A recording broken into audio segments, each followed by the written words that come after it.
26/11/2008 ये वो तारीख है जो हर हिंदुस्तानी के जहन में बसी हुई है। इस तारीख को सुनते ही 17 साल पुराने वो जख्म ताज़ा हो जाते हैं जो दरिया के रास्ते कुछ 10 आतंकवादियों ने आकर भारत को छलनी कर दिए थे।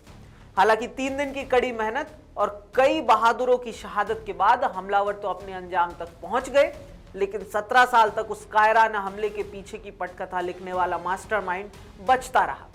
हालांकि 2013 में अमेरिका में तो उस मास्टरमाइंड यानी तहव्वुर राणा को भारत समेत दुनिया भर में आतंक फैलाने के आरोपों में 14 साल की सजा सुना दी गई थी, लेकिन यह मास्टरमाइंड अब भी भारत की पकड़ से दूर था। खैर 2020 में एक अमेरिकी कोर्ट ने राणा के भारत प्रत्यार्पण को तो मंजूर कर दिया था, लेकिन इस मास्टरमाइंड राणा ने हर वो कानूनी हथकंडा अपनाया ताकि इसे भारत ना आना पड़े। कभी कैंसर तो कभी अपीलों के फेरों में आतंकी राणा का प्रत्यार्पण रुका हुआ था। लगभग 33 गंभीर बीमारियों का हवाला राणा ने दिया था अपने प्रत्यार्पण को रोकने के लिए। हालांकि अब यह मास्टरमाइंड राणा भारत आ चुका है और कई बड़े राज इसके सीने में दफन हैं, जो भारत के लिए दुनिया भर में आतंकवाद के खिलाफ लड़ाई में अहम सबूत बन सकते हैं। ये सबूत क्या है ये भी हम आपको बताएंगे, लेकिन उसके पहले आखिर तहव्वुर राणा भारत कैसे पहुंचा इसकी पूरी इनसाइड स्टोरी बताते हैं। दरअसल 2020 के बाद से ही राणा के भारत प्रत्यार्पण के रास्ते खुले हुए थे, लेकिन अपीलों के फेरों में यह प्रत्यार्पण टलता गया, जिसके बाद भारत सरकार ने डिप्लोमेटिक चैनल्स के जरिए अमेरिका से बातचीत जारी रखी, जिसका नतीजा ये हुआ कि जब फरवरी 2025 में प्रधानमंत्री मोदी अमेरिका के दौरे पर पहुंचे तो यूएस प्रेसिडेंट ट्रंप ने तहव्वुर के भारत प्रत्यार्पण की घोषणा कर दी। 10 अप्रैल को तहव्वुर को आखिरकार जिसके बाद भारत लाया गया, लेकिन यह भारत लाने की प्रक्रिया किसी फिल्म की कहानी से कम नहीं रही।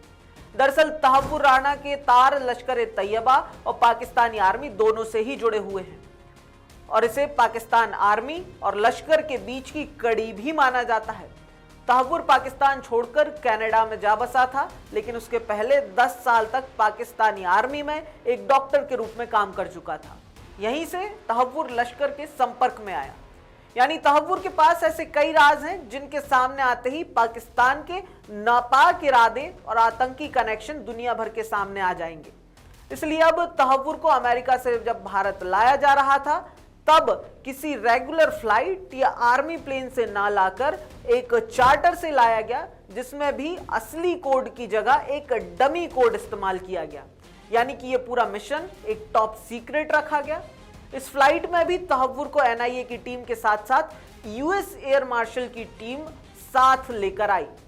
इसके अलावा तहव्वुर खुद को ही कोई चोट ना पहुंचा ले, इसके लिए भी पूरी फ्लाइट में एक सिक्योरिटी ऑफिसर तहव्वुर के हाथ पकड़े रहा। इसके बाद जब तहव्वुर को भारत लाया गया, तब भी उसे पूरी सुरक्षा में रखा गया।